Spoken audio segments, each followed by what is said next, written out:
আসসালামু আলাইকুম সবাইকে। আজকে আমরা দেখব কেএফসি চিকেন ফ্রাই আমরা খুবই সহজে অথেন্টিকভাবে বাসায় কিভাবে তৈরি করে নিব। আজকে আমি এখানে দুইটা মুরগি নিয়ে নিছি। মুরগিগুলোর ওজন হচ্ছে আপনার 1500-1600 গ্রাম। আমি এটি কেটে সুন্দর করে ভালোভাবে ওয়াশ করে নিয়েছি। আমি একটা মুরগিকে 8 পিস এখানে করছি। তারপরে দুইটা মুরগিতে আমি 2 টেবিল স্পুন এখানে আদা রসুন পেস্ট দিয়ে দিছি। আমি আদা রসুনটা একসাথে ব্লেন্ড করছি। 250 গ্রাম আদা, 250 গ্রাম রসুন, ওইভাবে আমি এখানে ব্লেন্ড করে পেস্ট দিয়ে দিচ্ছি 2 টেবিল স্পুন। তারপর আমি এখানে একটা লেবুর রস ভালোভাবে দিয়ে দিচ্ছি। দেখতে পাচ্ছেন আমি একটা লেবুর রস দিয়ে দিলাম। তারপর দিয়ে দিচ্ছি হালকা হোয়াইট পেপার। তারপর দিয়ে দিচ্ছি হালকা এলাচি পাউডার, খুবই সামান্য, 2টা মুরগির জন্য।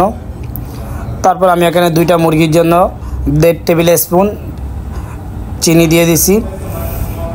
তারপরে 1 টেবিল স্পুন বিট লবণ আমি এখানে দিয়ে দিছি, হালকা সাদা লবণ। তারপরে 1 টেবিল স্পুন চিকেন পাউডার আমি এখানে দিয়ে দিছি।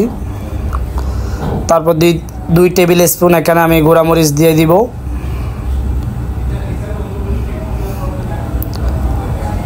তারপর আমি 1 টেবিল স্পুন এখানে ধনিয়ার গুঁড়া দিয়ে দিছি। তারপর হচ্ছে 1 টেবিল স্পুন মিক্স মশলা দিয়ে দিছি। তারপরে 1 টেবিল স্পুন জিরার গুঁড়া আমি এখানে দিয়ে দিছি। তারপরে 1 টেবিল স্পুন চিলি ফ্লেক্স। তারপরে সামান্য কিছু দারচিনি পাউডার আমি এখানে দিয়ে দিছি। তারপর দিয়ে দিব কাশ্মীরিটা অপশনাল, এটা জাস্ট কালারের জন্য, আপনারা চাইলে দিতে পারেন, না দিলেও চলবে। তারপর দিয়ে দিলাম হালকা ওয়েস্টার সস। তারপর এগুলি দিয়ে আমি ভালোভাবে মিক্স করে চিকেনটা 20 মিনিট রেখে দিব। অবশ্যই আপনারা ভালোভাবে মিক্স করে 20 মিনিট রেখে দিবেন। তারপর দিয়ে দিব একটা ডিমটা দিয়ে আর একটু ভালোভাবে এখানে মিক্স করে নিতে হবে আমাদের। তারপর আমাদের দিতে হবে এখানে 3-4 টেবিল স্পুন পরিমাণ কর্নফ্লাওয়ার। আপনি যদি এই চিকেনের মধ্যে কর্নফ্লাওয়ার আর ডিমটা দেন তাহলে আপনার চিকেনটা অনেক ক্রিস্পি থাকবে, খেতেও ভালো লাগবে, একেবারে মচমচা যেটাকে বলে সেটা হবে। সেজন্য এখানে একটা ডিম আর কর্নফ্লাওয়ার দিয়ে মিক্স করা, অবশ্যই এটা করবেন, তাহলে আপনার চিকেন ফ্রাইটা একেবারে মচমচা থাকবে।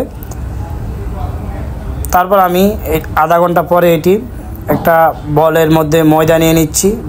অবশ্যই আপনাদের ময়দাটা একটু বেশি করে নিতে হবে, তাহলে আপনার চিকেনের ক্রিস্পিটা ভালো আসবে।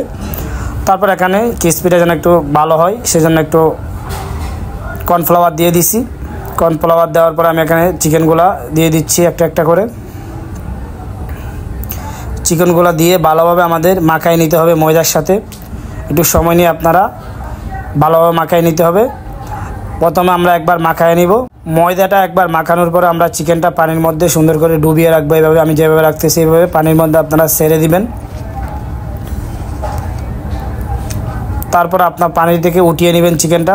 অবশ্যই একটা জিনিস খেয়াল রাখতে হবে, এখানে আমাদের চিকেন থেকে পানিটা যেন ভালোভাবে ঝরে যায় ততক্ষণ পর্যন্ত আপনাদের ওয়েট করতে হবে। তারপর আপনারা ময়দার মধ্যে আবার চিকেনটা দিয়ে আবার ভালোভাবে একটু সময় নিয়ে মিক্স করতে হবে। একটু সময় নিয়ে আপনারা অবশ্যই ময়দার সাথে ভালোভাবে মিক্স করবেন, একটু হালকা চাপ দিয়ে মিক্স করবেন, তাহলে আপনার চিকেন ফ্রাই ক্রিস্পিটা ভালো আসবে। দেখতে পাচ্ছেন আমার চিকেন ফ্রাই ক্রিস্পিটা মোটামুটি ভালোই আসছে। তারপর এখন আমি একটা কড়াইয়ের মধ্যে তেল নিয়ে, তেলের হিটটা অবশ্যই আমাদের 180 থেকে 200-র মধ্যে রাখতে হবে। এই হিটে যদি আপনারা রাখেন আপনার চিকেন ফ্রাইটা 8 থেকে 10 মিনিট যদি ফ্রাই করেন ইনশাআল্লাহ আপনার চিকেন ফ্রাইটা হয়ে যাবে। আর কোনো ধরনের কাঁচা বা ব্লাড ভিতরে থাকবে না। অনেকে বলেন চিকেন ফ্রাই করতে গেলে আপনাদের ভিতরে ব্লাড থেকে যায়। তেলের হিট 200-র মধ্যে রেখে আপনারা যদি চিকেন ফ্রাইটা 9 থেকে 10 মিনিট ফ্রাই করেন আপনার চিকেন ফ্রাইটা খুবই সহজে বা হয়ে যাবে, কোনো কাঁচা বা কোনো কিছু ভিতরে ব্লাড থাকবে না। দেখতে পাচ্ছেন আপনারা চাইলে খুবই সহজে চিকেন ফ্রাই বাসায় তৈরি করে খেতে পারেন। অবশ্যই ভিডিও যদি ভালো লাগে অবশ্যই লাইক কমেন্ট শেয়ার করতে ভুলবেন না। সবাই ভালো থাকবেন, সুস্থ থাকবেন। আল্লাহ হাফেজ।